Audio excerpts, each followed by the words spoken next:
Good afternoon, everyone. Can you hear me? Yes? Yes, we hear you loud and clear. Great.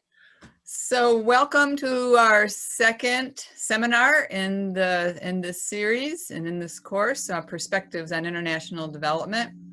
My name is Louise Buck, and I'm the faculty member for this course representing the Department of Natural Resources and Environment. And it is my great pleasure to introduce our speaker today.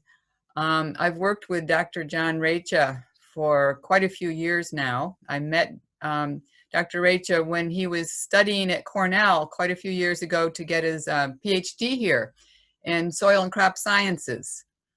And we've been working on and off together on integrated landscape management, climate smart agriculture, and related topics in Eastern Africa ever since. And John has an MS, his master's degree from Sokoine University of Agriculture in Tanzania, and a bachelor's from the University of Nairobi. And information that is not described about John in today's program is that he's also a senior fellow with Eco-Agriculture Partners, where I work.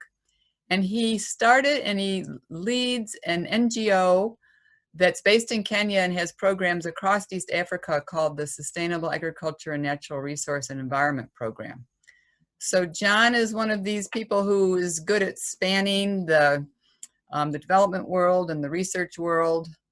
And presently, he is a climate smart agricultural scientist with the CGIAR system.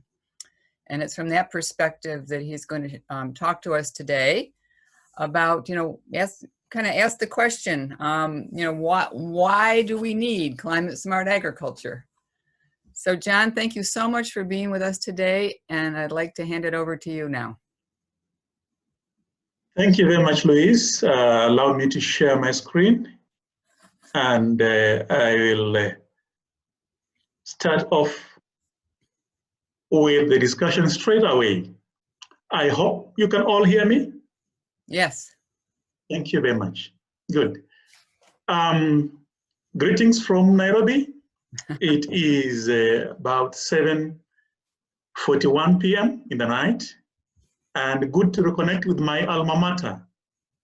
I would like us to talk about climate smart agriculture and specifically why it is needed in developing countries. You are seeing landscapes here, as mentioned by Louise. I've worked a lot with her on landscapes in Eastern and Southern Africa.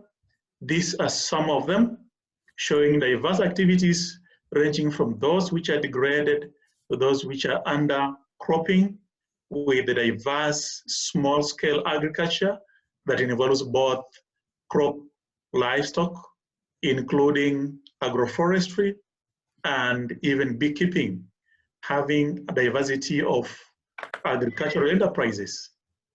Now, I would like us to get to learn something about climate change. You should be seeing something here. The natural greenhouse effect that comes about because of solar radiation.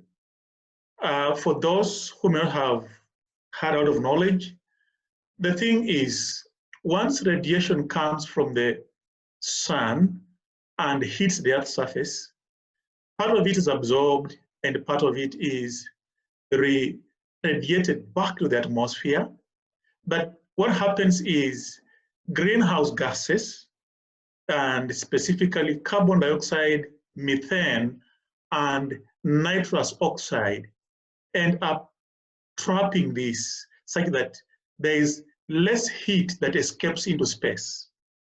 And we all know the sources of these greenhouse gas emissions. And from what has been documented, the more there is the increase in these gases, the more there is variability in the climate and specifically general increase in temperature globally.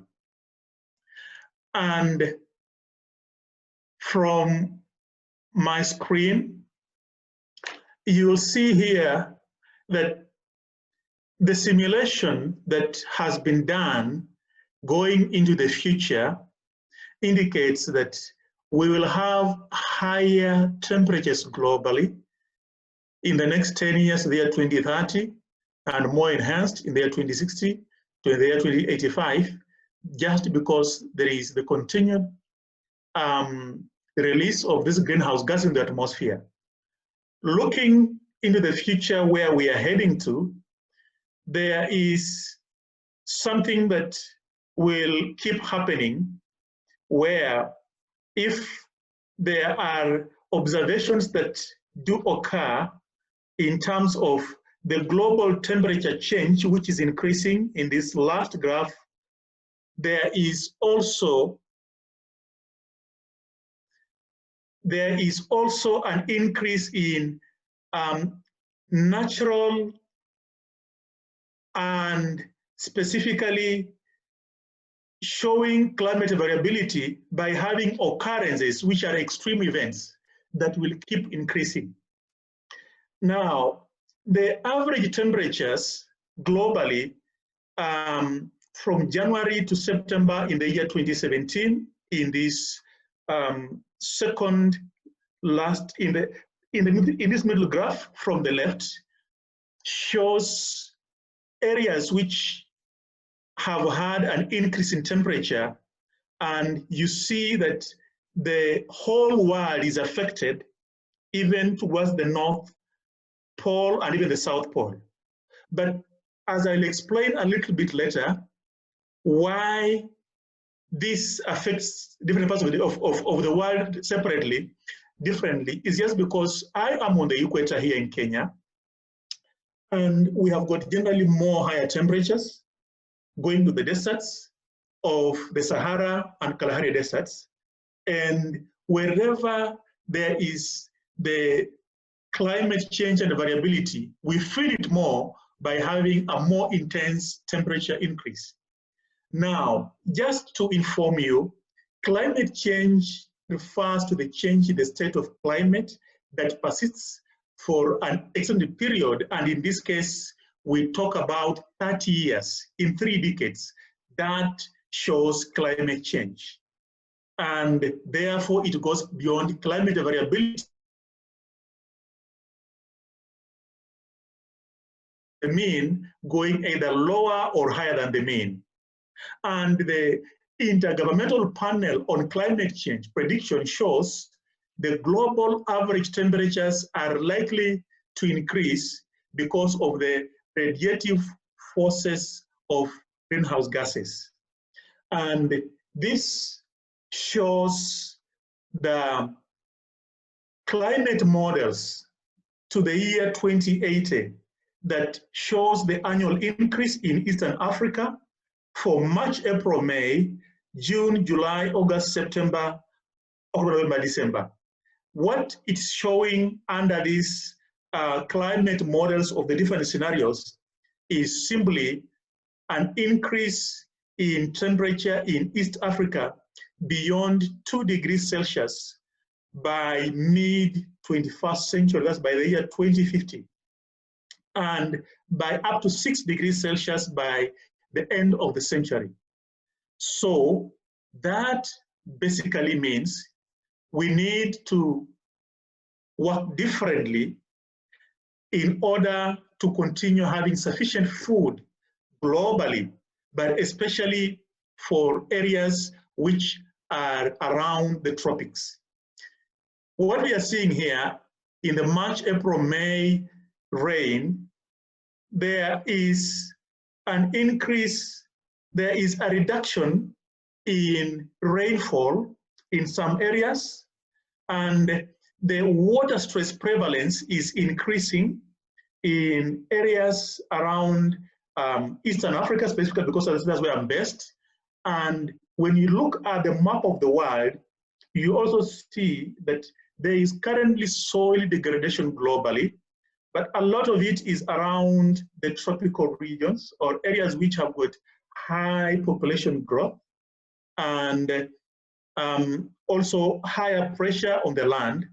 But at the same time, this has a relationship with the crop yield gaps. What that basically means is around, for example, the tropics, you'll see that for the major cereals in the world, the attainable yield is far much lower than the potential yield.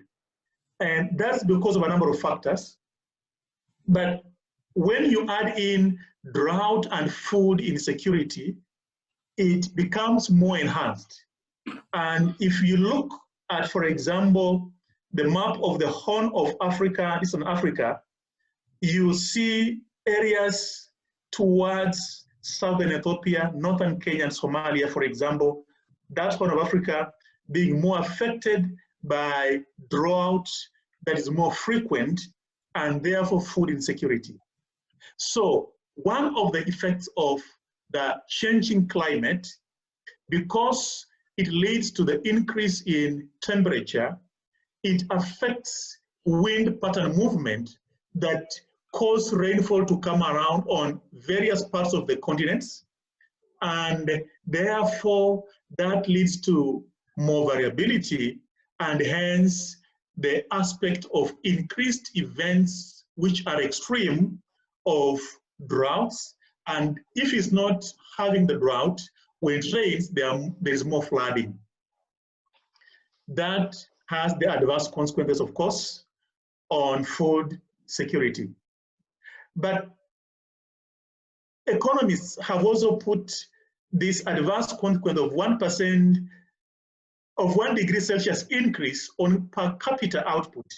And you see that most of the areas which are affected with the negative per capita output are around Africa and Latin America.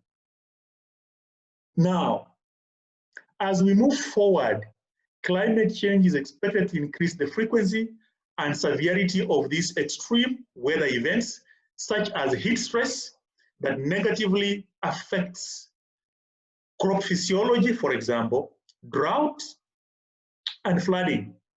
It will cause, of course, crop and livestock loss and increase food insecurity as well as vulnerability. Now, the channels of influence on economic activity are through agricultural output, as well as broader impacts such as labor productivity, health, and even conflicts.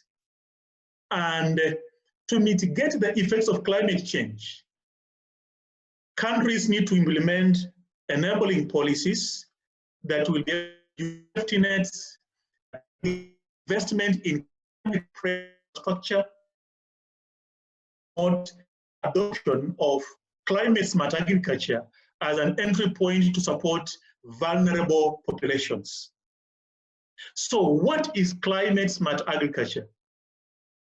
This is an integrative approach of transforming and reorienting agriculture under the new realities of climate change. And therefore, it is interlinked to food security as well as sustainable development goals. And it has got 3 pillars. The first being sustainably increasing agricultural productivity. The second pillar being adapting and building the resilience of agricultural and food security systems to the climate change at multiple levels. And the third pillar is reducing greenhouse gas emissions from agriculture, and that includes, of course, crops, livestock, and fisheries. Now, what is productivity about? The pillar of productivity in climate-smart agriculture aims to sustainably increase productivity to support equitable increase in incomes and food security. That's from crops, livestock, fisheries, without having a negative impact on the environment. And Mitigation, where possible, is the pillar where there is a reduction or removal of greenhouse gas emissions from the atmosphere. This implies that we reduce emissions for each calorie or kilo of food, fiber, and fuel that you produce. And in that way, we can avoid deforestation from agriculture, and we manage soils and trees in ways that maximize their potential to act as carbon sinks and absorb carbon dioxide from the atmosphere. Remember, I mentioned that the greenhouse gases are carbon dioxide, which is over 70%, methane, and nitrous oxide. They are the three lethal greenhouse gases. And when it comes to the adaptation pillar, that aims at reducing the exposure of farmers to the short-term risks, but strengthen their resilience by building their capacity to adapt and prosper in the face of these shocks and longer-term stresses that I've mentioned. So particular attention in this case is given to protecting the ecosystem services whereby ecosystems provide to farmers and others. These are essential for enhancing productivity and ability to adapt to climate change. The illustration you are seeing here just shows the three pillars. And of course, climate smart agriculture was coined by the Food and Agriculture of the United Nations about 10 years ago. And these pillars stand up to date as very useful in climate smart agriculture. And a number of ways are used to implement climate smart agriculture. Some of the ways are smart practices, or sometimes people call it climate, and these involve soil management, livestock management, forestry and agroforestry, fisheries and aquaculture, as well as green energy. Another way of looking at climate smart agriculture, it is the systems approach, whereby we look at landscape management. And that is done at a much bigger scale beyond the farm that a household owns. In places where I've done research together with Louise Buck, the land holding is about 1 hectare, typically. In fact, I'll say that's 2.5 acres of land. So to be able to undertake climate smart agriculture to greater levels, in most cases, you need to have activities undertaken beyond that 1 acre of land, 1 hectare of land, but also put together the villages that are within a landscape and then have activities at landscape level. I will leave that to Professor Louise Buck to talk more about landscape activities, near initiatives. Another way of looking at it is through value chain approach. And that's where my friend Ed Mabaya will be able to elaborate more about what it does involve. And then also, these activities cannot take place in a vacuum. There is supposed to be an enabling environment. And this is done within the different countries, in the different continents that I've talked about. And just because climate change affects people differently depending on where they are geographically, and also due to the environment that they are in. So climate policy is important. Climate information systems is useful as enabling environment. Index-based insurance is a very useful enabling environment. Infrastructure that supports farmers to have resilience is very good, for example. Institutional arrangements that are put in place, right from community-based organizations, farmer groups, to those which are at subnational and national level, are important in providing that enabling environment. And we should not forget there is the aspect of gender and social inclusion, where we need to involve youth, we need to involve women, we need to involve people who are vulnerable in this because they stay on these landscapes. And you know very well that for the developing world, we have over 70% of the population living in rural areas, and they get their livelihoods, derive it from the landscapes. Now, what is different about climate-smart agriculture, and why is it specifically needed in developing countries? The focus is on climate change, where there is an explicit consideration of climatic risks that are happening more rapidly and with greater intensity now compared to the past.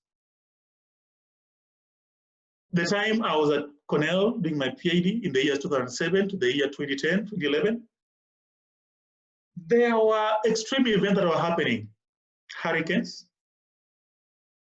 But even after I left, I still hear about them altogether. And where I am in Eastern Africa, we have had cyclones happening. We have had the drought events, and as well as more intense dry seasons coming in. The frequency has increased. The seasons have changed, whereby formerly rainfall season, which was 4 months, has reduced to 3 months, and therefore there is a need to have crops that can, for example, grow during that length of growing period of the 3 months to be able to be harvested and end up sustaining the livelihoods.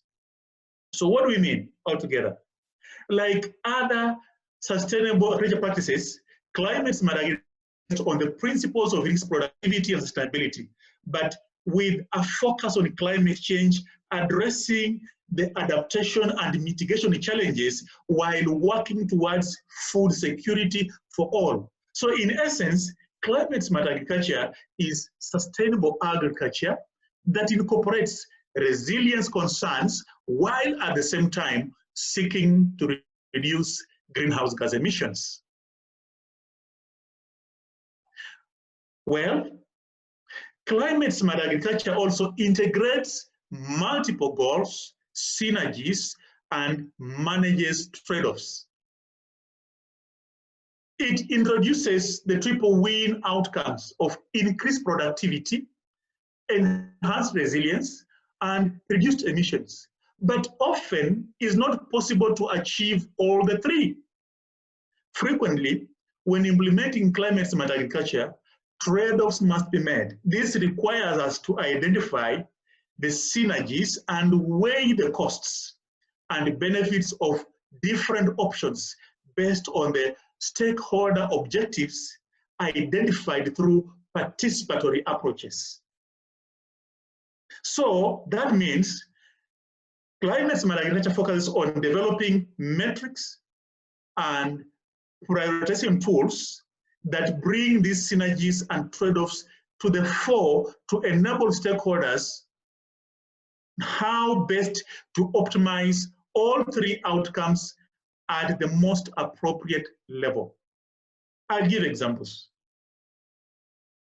If you look at the emissions that are there of greenhouse gases, methane is one of them. For those of you who know about methane, it comes out from poor use of fertilizers also, but majority of it is emitted from ruminants. And I come from Eastern Africa. We have got lots of rangelands, arid and semi-arid lands, and we've got pastoralists.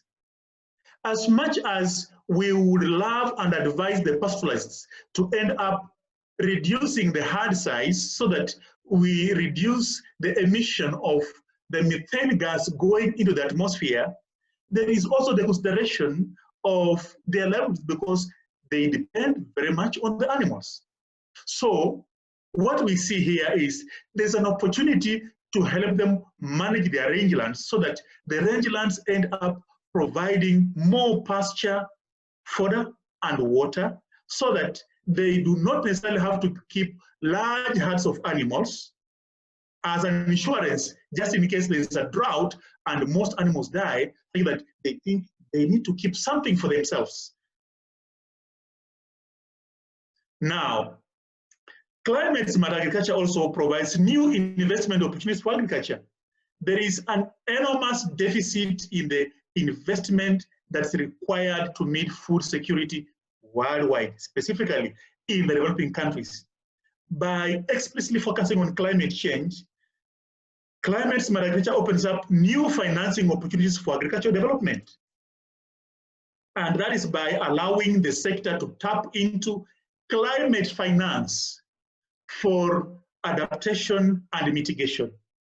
For example, there is the Green Climate Fund that has a focus on climate finance. Institutions like the African Development Bank have got dedicated departments that focus on climate finance. The World Bank too. And therefore, this is an opportunity for entrepreneurs and investments in that sector. Now, climate-smart agriculture is different and needed in developing countries because it maintains ecosystem services. For those of you who've done ecology or agroecology, you know that ecosystems provide farmers with essential services, including clean air, water, food, and materials. So it is imperative that climate-smart agriculture interventions do not contribute to their degradation. Thus, climate-smart agriculture adopts a landscape approach and seeks to integrate sustainable management of ecosystem and natural resources with the livelihood considerations, recognizing that landscapes are multifunctional, providing many benefits and services for a wide range of ecosystem processes and species, as well as social actors. So the main reason for applying landscape approaches is to move away from narrow sectoral approaches that normally have uncoordinated and competing land uses, so that we move people to integrated planning and management where the multiple interests of the different stakeholders, synergies are considered, identified, and trade-off among the different uses is negotiated and builds upon the principles of sustainable agriculture, but goes beyond the narrow sectoral approaches that reside in those uncoordinated and competing land uses, which results in conflict. And hence we move to more integrated planning and management. Ladies and gentlemen, what is different about climate-smart agriculture and why is it needed? It has multiple entry points at different levels. It should not be perceived as a set of practices and technologies only. I mentioned the water management, crop management, livestock management, yes. But it has got multiple entry points, ranging from the development of technologies and practices to the elaboration of climate change models and scenarios, to information technologies, to insurance schemes. I mentioned index-based insurance for crops and livestock, to value chains, and the strengthening of institutional and political enabling environments. So therefore, CSA, as we call it, as the acronym, goes beyond single technology at the farm level and includes the integration of multiple interventions at the food system, landscape, value chain, and the policy level. Now, it is also context specific. What does that mean? What is climate smart in one place may not be climate smart in another. And no interventions are climate smart everywhere and every time. Interventions take into account how different elements interact at the landscape level, within and among ecosystems, and as part of different institutional arrangements and the political realities. So the fact that CSA often strives to reach multiple objectives at the system level makes it particularly difficult to transfer experiences from one context to another. I gave an example of the rangelands, the arid and semi-arid environments in the Horn of Africa, or the Sahara Desert and the Kalahari Desert. Those are areas where rainfall in these arid semi-arid areas is less than 500 millimeters of rainfall in a year. What is climate smart there is not necessarily climate smart in Ithaca with the abundant rainfall and water that is there altogether. So therefore, it is so specific. Now, climate smart agriculture engages women and marginalized groups. To achieve food security goals and enhance resilience, CSA approaches involve the poorest and most vulnerable groups. These groups often live on marginal, most vulnerable lands to climate extremes like droughts and floods, and most likely to be affected by climate change because of the marginal areas that they live in. Now, therefore, they are disadvantaged. If you look at the typical pastoralists that are there in the Horn of Africa, in Southern Africa, in Western Africa, they are actually marginalized groups. Now, you and I may have learned this in your agricultural classes altogether, or in literature. In the rural areas of developing countries, particularly in Africa, women stay more on the land when the men, husbands or fathers, go to look for jobs elsewhere. Now they have to be involved.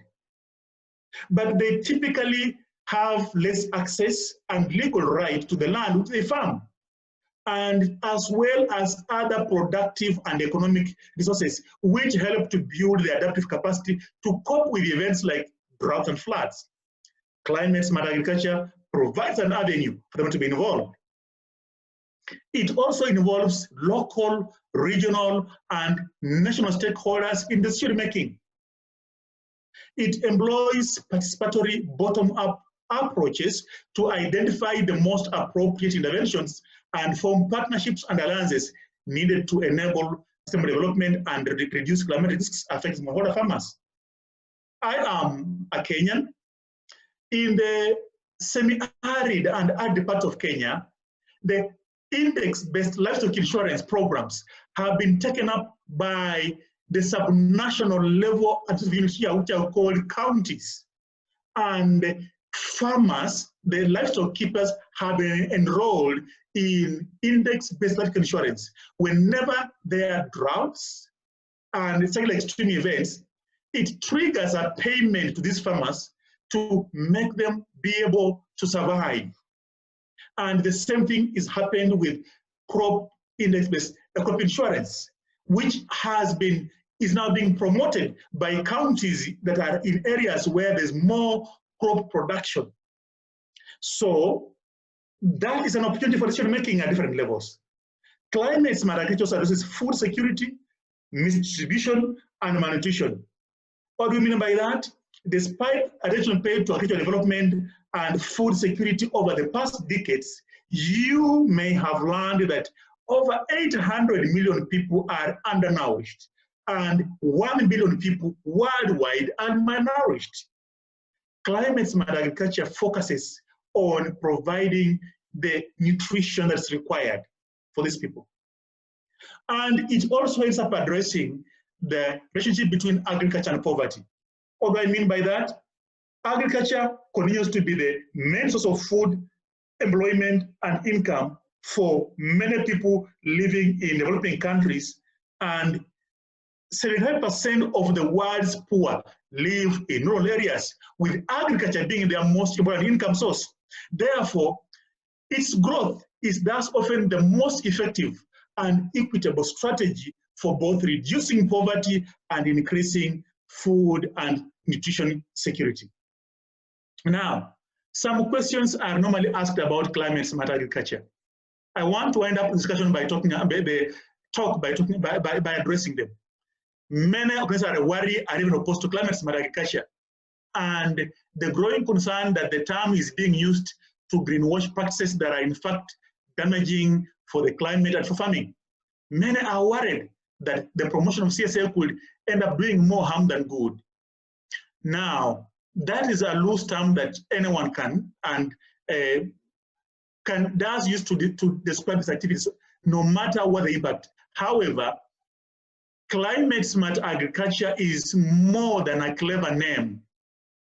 And as I've explained altogether, it has got purposes, it has got pillars, and we are not out to just describe practices for the sake of them and end up getting some kind of mileage out of it, political or otherwise.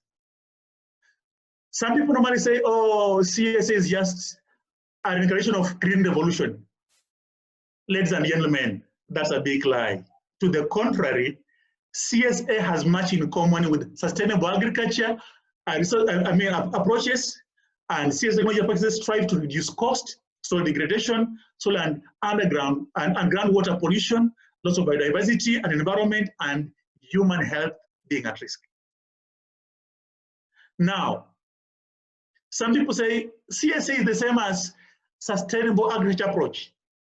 I already explained, but CSA builds on the concepts, technologies, and experiences of sustainable agriculture, but it focuses explicitly on integrating the impacts of the unprecedented climate change.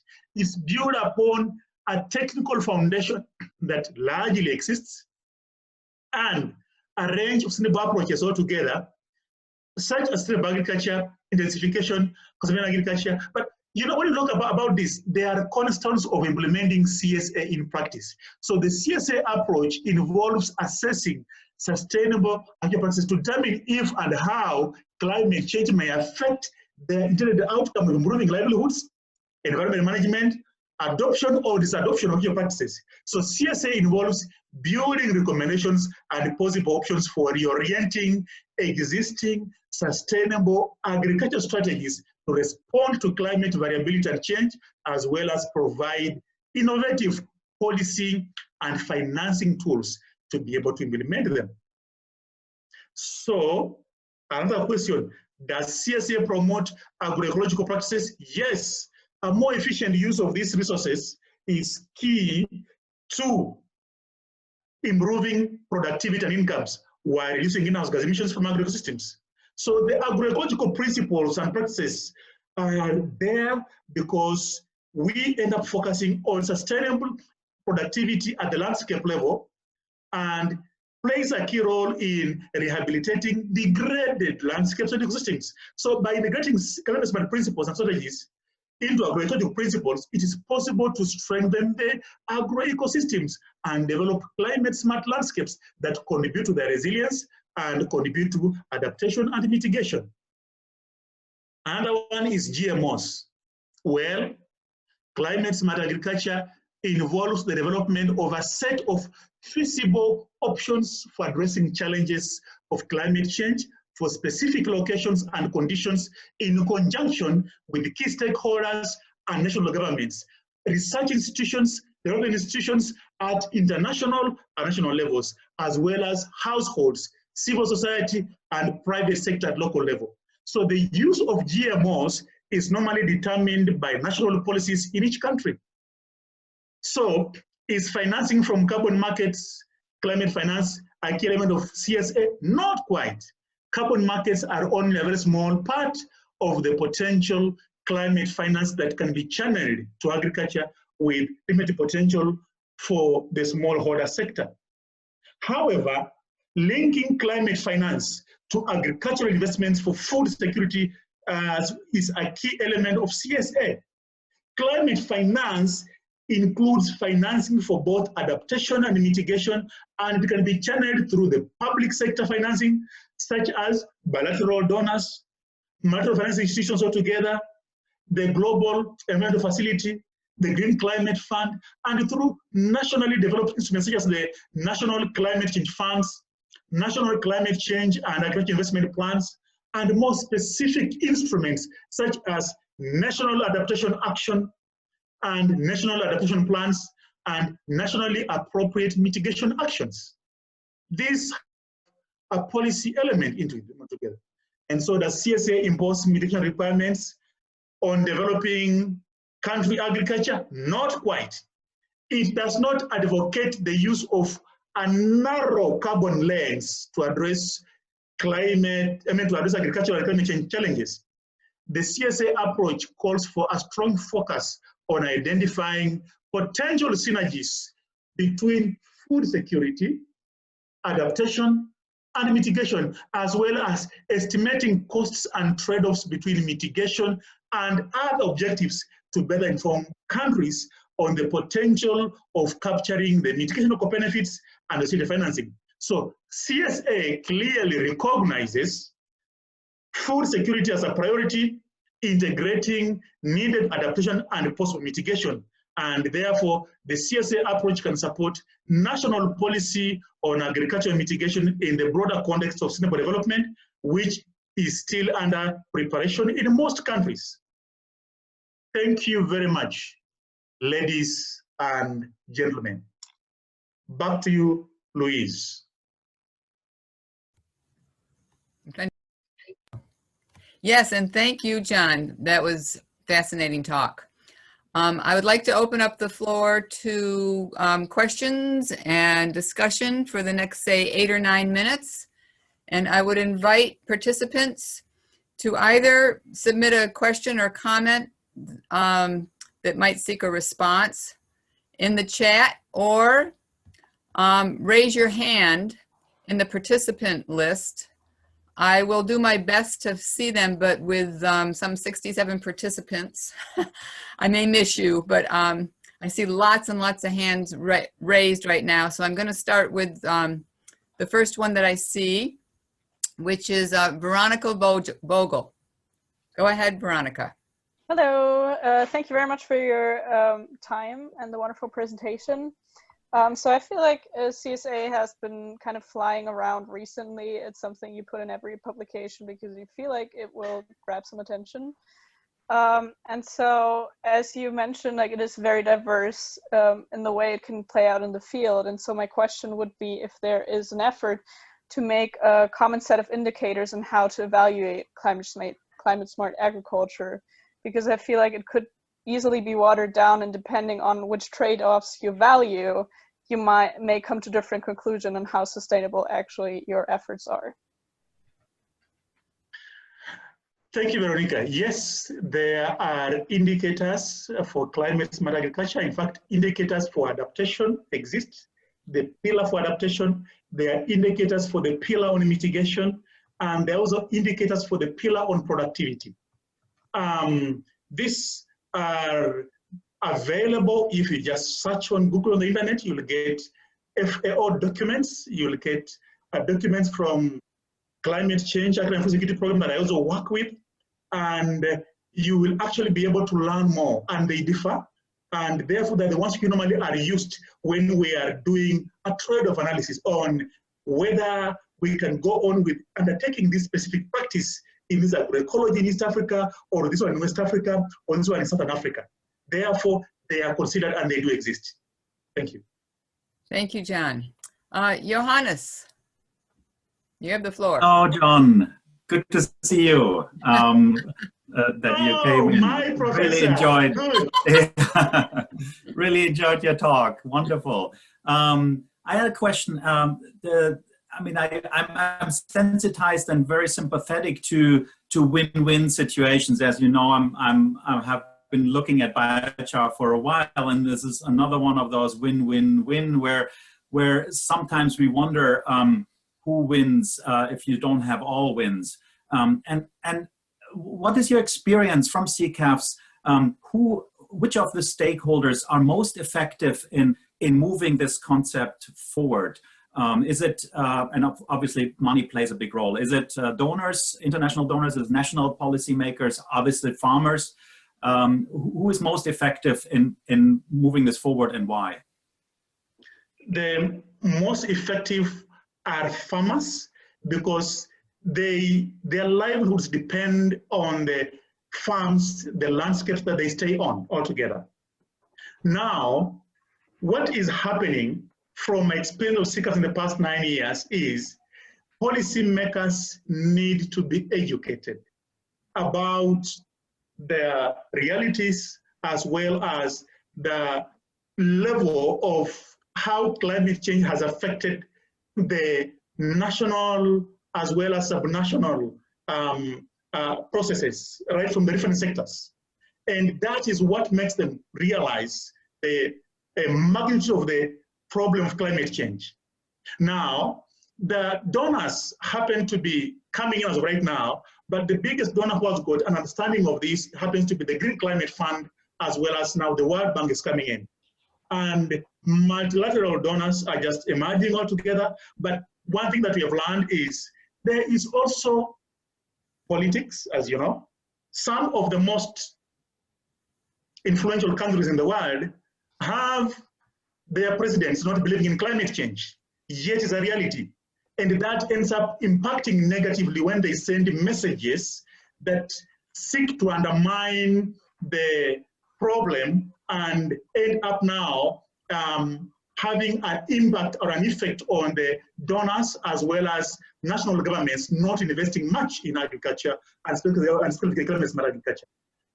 Farmers are the ones who are taking the lead, farmer groups and farmer cooperatives, and they need support, both financial to be able to access finances, as well as build their capacity to understand the different adaptation strategies as well as practices relevant for their agroecologies, depending on the magnitude of the problem that they are facing. Thank you you very much. Thanks, John. Michael Snow's had his hand up for quite a while and has also asked to comment in the chat. Michael, go ahead. Sure. Hi, my name is Mike. I am curious about adoption by farmers. So a lot of the practices that we, I think that we know mitigate climate or are regenerative or however you want to say it, that are sort of better for us, better for the environment, are pretty different from what most people are used to. So reducing tillage, growing cover crops, growing living mulches, using mulch, things like that. Integrating animals into a cropping system too, which in some places is common, but the important thing is how do we do that, right? Rotational grazing, things like that. Pretty different. How do we encourage adoption? Because it seems like adopting new practices is a difficult thing to achieve. Thank you very much. That is, I'll say, a challenge. But one thing that we've learned is when we use participatory approaches, go to the community and talk to them. I have done that in the past 9 years and tell them the level of productivity that you are facing, which is low productivity in agriculture, from crops, livestock, from them that you're having, can also be associated with the changing climate. And then take them through and ask, how was the rainfall pattern 50 years ago, 30 years ago? And obviously it has changed. Then you say, climate change has a role to play here. This part of the synthesization. They say, oh, then through that, now tell them, for this agroecology, the possible climate smart agriculture practices are this basket of options and adaptation. Of course, I don't tell them it's mitigation, adaptation, or it's productivity. But we lay out the basket of options, and then they choose from that. I have worked in Western Kenya, Eastern Kenya, many parts of Eastern Africa, and we have had farmers identify practices through participatory approaches on what they think they would like to try. And with those basket of options, the local agricultural officers work with them as well as development partners to ensure that they scale them up. For example, bringing on board new types of seeds or more resilient seeds that are early maturing, for example, that need less water, so that they can be able to withstand the stress, water stress, and this is something that's ongoing. Now, to be done at larger scale, we now need to bring in more stakeholders, the private sector and the government in this case. That's where the issue of the enabling environment comes in. That's where the issue of the innovative practices that private sector need to be involved in also come in, because they want to know what is in it for me. And we are at the level where we are seeing the uptake of some of the climate smart practices, specifically crop-related, and seeing that happen with private sector involved together in producing seeds and or selling seeds that have got more to do with tolerance to pests and diseases altogether, and therefore this is something that's ongoing. But I'll say the government's involvement is important because capacity building needs to be brought on board to center the community about changing climate so that they can be able now to embrace it wholesomely and a more enabling environment for markets to be there. As they produce, they get markets for their produce. And that way they become encouraged to move further. So many factors come into play. And specifically, it needs some kind of analysis of trade-offs. What can we do that will bring in more income and will bring in more food? So a lot of this is also context specific, and sometimes needs some kind of study to be undertaken before you make decisions to scale it up and out. Thank you. Thank you, Jen. Are you willing to stay on for just a few more minutes? I'd like to ask 3 more people who've been eager to ask questions. Sure. 10 more minutes will work for me. Thank you so much. Okay, Ben, what is your question, please, or comment?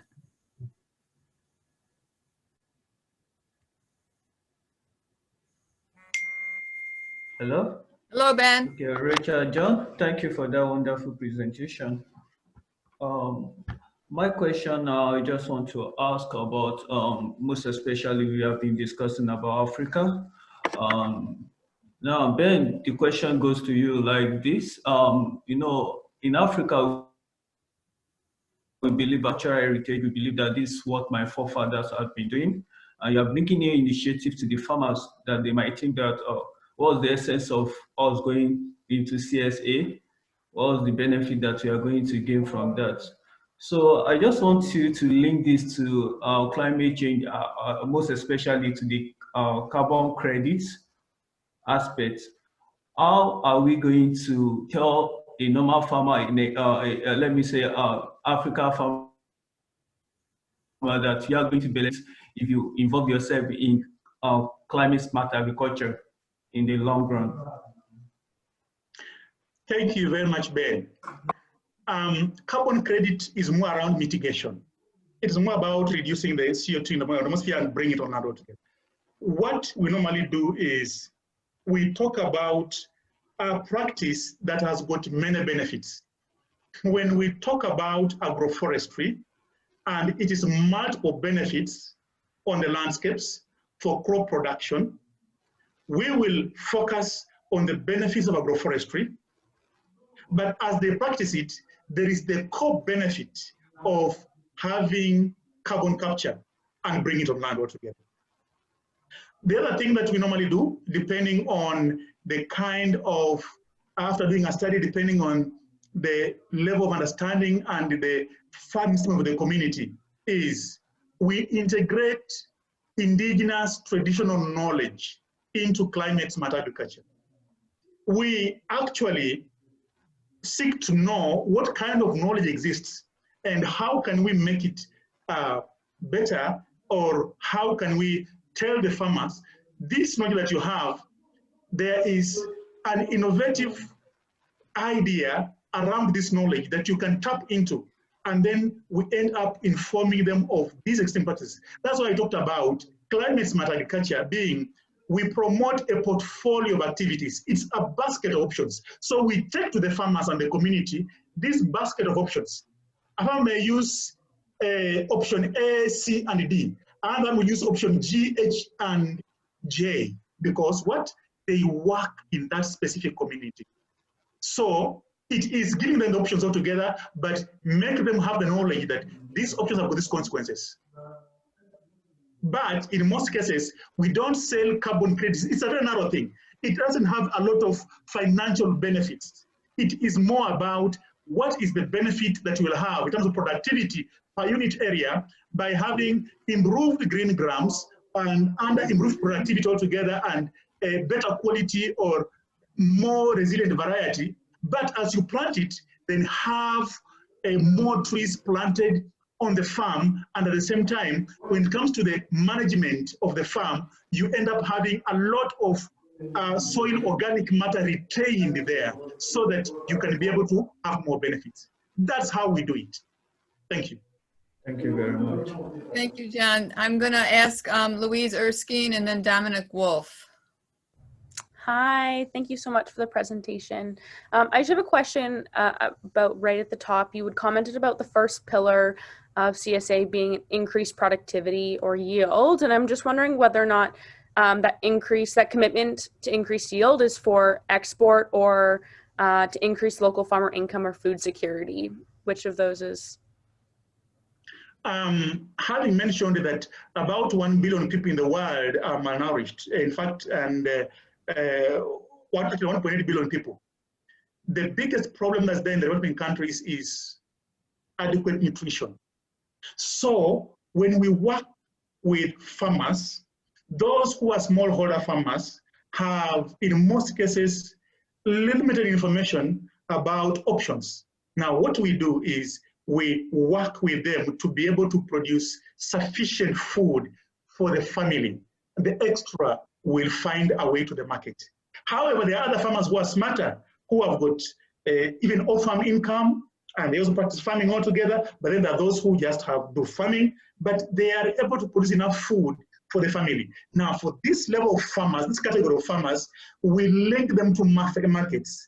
And for the markets, you know, markets need specific quantities and given quality for a premium price.